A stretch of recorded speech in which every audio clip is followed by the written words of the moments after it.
All right, so yesterday we learned all about how to classify different quadrilaterals. And remember, a quadrilateral is just any polygon that has four sides. And we learned about a couple of different kinds of quadrilaterals: trapezoids, parallelograms, rectangles, rhombuses, and squares, and the different characteristics that each have. And one way we can classify quadrilaterals is by using kind of a quadrilateral tree to show which quadrilaterals have certain things in common.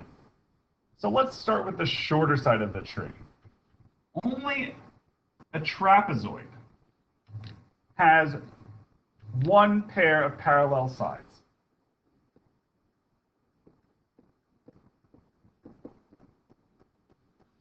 Only the trapezoid has one pair of parallel sides. So that's the only quadrilateral on that side of the tree. Trapezoids are unique amongst all of the ones that we've learned about. They're the only ones that have one pair of parallel sides. Oh, and a four-sided closed figure is a quadrilateral.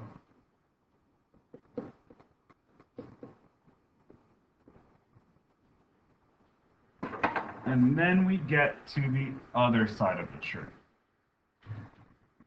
And different from a trapezoid is a parallelogram. And as we should know, a parallelogram is a quadrilateral where the opposite sides are both parallel and equal in length. So a parallelogram is a quadrilateral where the opposite sides are both parallel and equal in length. And then we moved into certain different kinds of parallelograms. We have the rhombus, which is a parallelogram where all sides are the same length. Has the same characteristics as a parallelogram. Opposite sides are equal and parallel, except in a rhombus, every side was equal. And then we have a rectangle as well, which is a parallelogram with four right angles.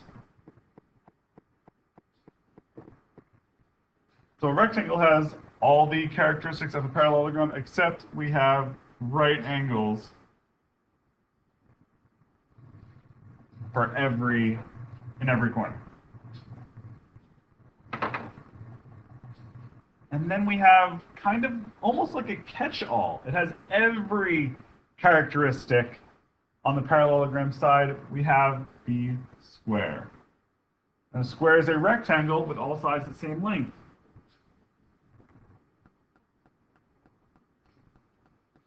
But look how it says there that a square is a rectangle with all sides the same length. What we could say about this tree is as we move up it,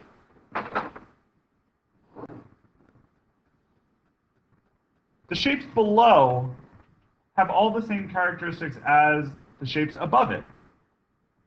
So whatever's below is whatever's above it. So a square is a rectangle, and a square is a rhombus.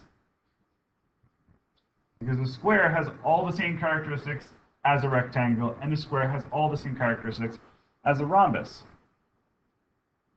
But as we move down the tree, we can't say the same things.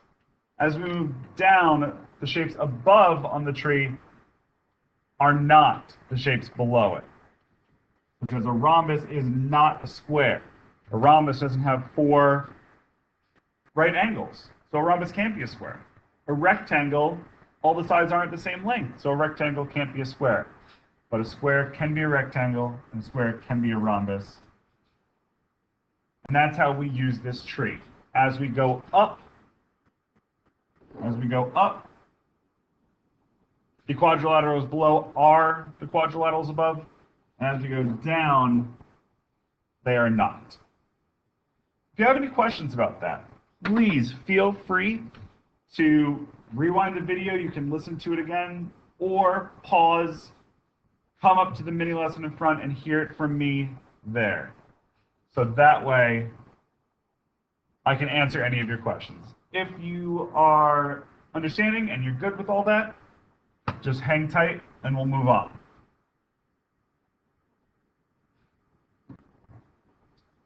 All right, so here are a few different parallelograms or quadrilaterals and descriptions of quadrilaterals. We have rectangles, rhombuses, squares, trapezoids, and parallelograms. Mark each one of these 9 boxes with the number of the quadrilateral it describes. Pause the video, and when you're done marking them all up, press play and check your work. All right, pause. All right, how'd you do? Make note that this one right here is not a square. Even though it says it has 4 right angles, we look down at the bottom. To classify a square, you must mention both the equal sides and the 4 right angles. So this first one in the top left can only be a rectangle because it only mentions 4 right angles. The one under it is the only square because every side is the same length and it has 4 right angles.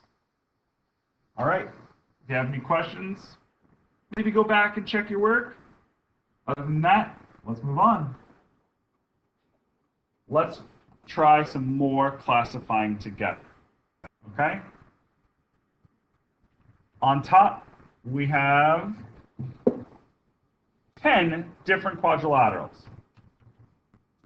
What you're going to do is write the letter of each quadrilateral in the chart where it belongs.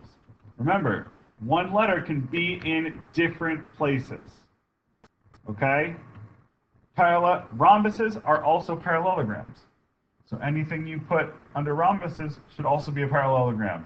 Rectangles are parallelograms. Anything you put under rectangle should be in the parallelogram. Just a hint. Pause the video, label the chart with which quadrilaterals fall under those categories, and then press play when you're ready to check. Pause. All right, there are your answers. Remember, up top there are no squares because no quadrilateral up top has both 4 right angles and equal sides. All right. So if you have any questions, please come find me, join the mini lesson up front, or just raise a hand and I'll be over to answer your questions. If you understand everything, move on to your practices. Thanks, guys. Good luck.